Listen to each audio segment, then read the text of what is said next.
if you try to be everything to all people, you're just going to end up pleasing nobody. You're just nothing. You're just kind of just an amorphous blob. So the Star Trek universe is a safe community for all. Well, on the face of it, that statement doesn't make any sense. Really? Child eating Satanists. It's a safe community for those who eat babies, cannibals. But come on, it's ridiculous. Infinite diversity and infinite combinations. Well, that sentence doesn't make a whole lot of sense either. If you take a bunch of diverse things and you mix them together, then they're just one homogeneous mass. They're just all mixed up. They're no longer diverse.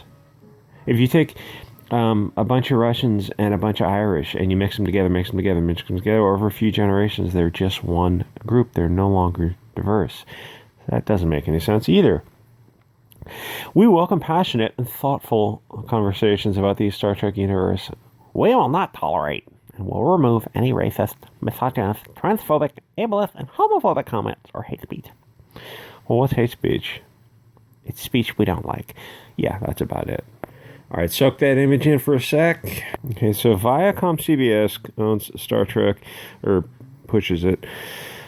That's Will Wheaton, who first appeared in Star Trek The Next Generation, recently hosted the Ready Room, a YouTube show on the then CBS. Oh yeah, things are switching around so much. I don't know. I don't know what CBS is called now. Recapping episodes of Star Trek Picard. Wheaton clearly expressed his hatred when he declared, here's the thing about these soy boys and I'll stick with soy boys for now.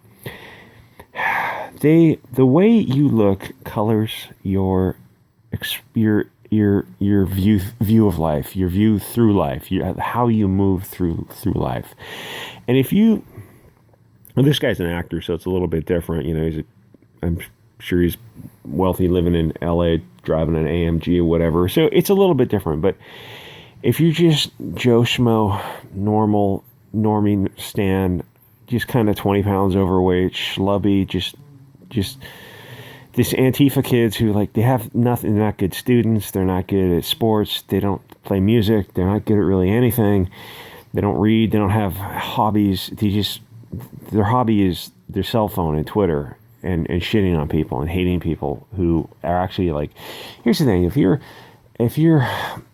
eat well and you get exercise and you take care of yourself, you're lean, fit, and healthy, you look like you care about yourself, you get a different response from the universe. You get out what you put in, and people say, oh, that's what matters on the inside. But you see somebody 300 pounds or just, these fat, schlubby soy boys.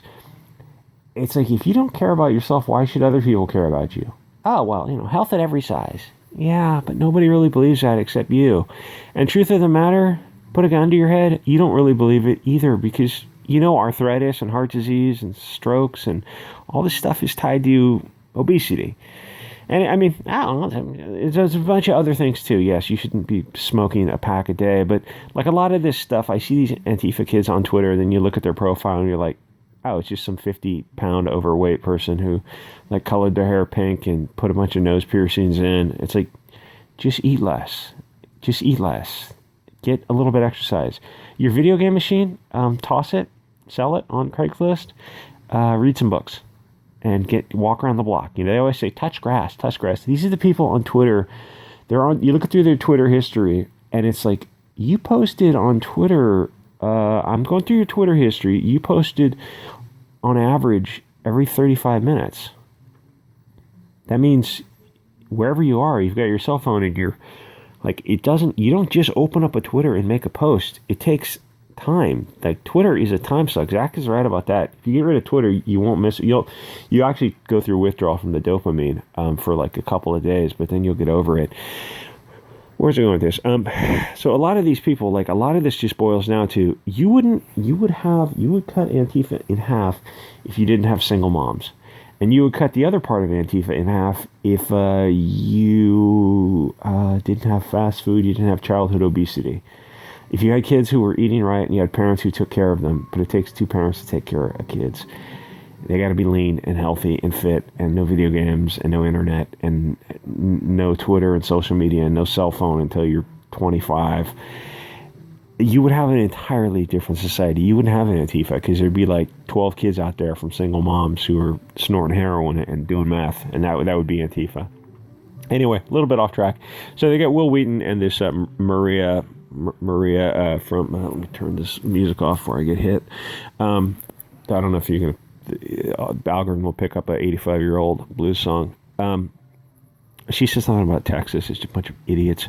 All these people they're so far out of touch with real people. Okay, so Wheaton expresses hatred when he declared white people are domestic terrorist insurgents. Like what? Crips, Bloods, Latin Kings, MS-13? Are those like Chicago, St. Louis? Those are white people wearing dark makeup, I guess? And that he does not want a unified United States. Well, hey, buddy, you're not alone there. I am absolutely on board with splitting up the United States. Team Greater Idaho Project. I can't wait to move. He posted to Facebook, making no mistakes, these domestic terrorist insurgents were allowed to storm and occupy the Capitol. Well, that doesn't make sense. If you're given permission to enter, then you're not storming. And storming implies trespassing against the property holder's will. They're given permission. So that's not storming. You're undercutting your own argument. But he hates cops so much that he's saying the cops let them in. Well, then, if you're going in with the apparent permission of the person who has the legal authority to grant that permission, you're not trespassing. You're entering legally. Extensive video of police stepping aside to let them pass. I've seen video of a cop taking a selfie with a rioter inside the building. So what about the $2 billion in damage that Antifa and BLM caused? Any comment on that? Well, they're just peaceful protesters. CNN stands in front of a burning building. It was a fiery but mostly peaceful protest. What about the women who have been struggle snuggled and departed from this mortal coil by BLM, by a gang load of BLM who kidnapped some Antifa girls, took them to their car, had their way with them, and then for shits and giggles murdered them? Because why not? One of the girls escaped, and one girl got murdered after being gang raped by BLM. What about those people? Oh, well, it was mostly peaceful. You're going to have, it's about 90% peaceful. But the other 10% murder and rape and the $2 billion in damage, burning down small businesses, well, we're going to replace those with Walmarts, and it's going to be like community owned or something. That's not